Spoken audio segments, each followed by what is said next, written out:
Orang memahami Quran dengan letter, apalagi dengan harfiah. Apalagi orang ini, kelompok ini berjanji tidak akan menambahkan sedikit pun apa yang ada di Quran. Maka tingkat menyesatkannya itu bahaya sekali. Bukan sekedar bahaya sekali.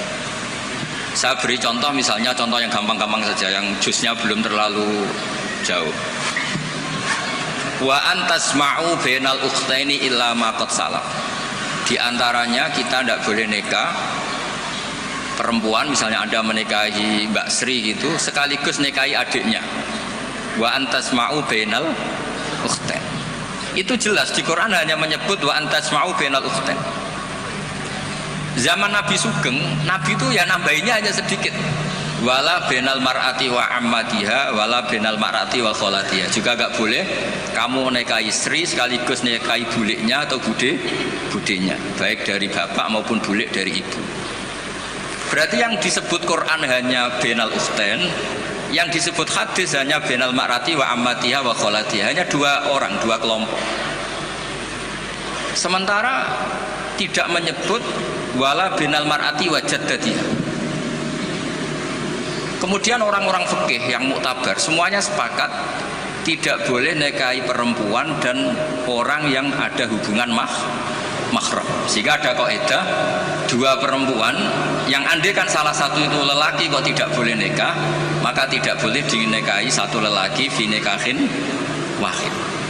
Artinya kalau ada orang kampanye hanya megang Quran tidak lebih tidak kurang, berarti dia hanya mengharamkan al-jam'u bainal ukhtain.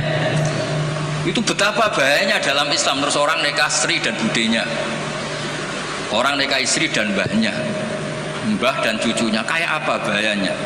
Mereka sudah pongah berkampanye tidak boleh menambahkan apa yang ada di Quran. Tapi barokahnya ngaji sama mas saya, termasuk tadi Mbak Hamid ngaji Jamul Jawame, di situ ada kaidah ilmu namanya balaghah. Wa antasma'u bainal ukhtain tu mimba bi itlaqil ba'di wa iradatil kul. Jadi atau itlaqul juz wa iradatil kul. Yang disebut hanya sebagian, tapi yang dimaksud semua perempuan yang ada hubungan mahram itu tidak boleh dinikahi fi waqtin wahid. Nah, hal seperti itu kan kayak keren. Orang kampanye kembali ke Quran, tidak mengurangi dan tidak menambahi.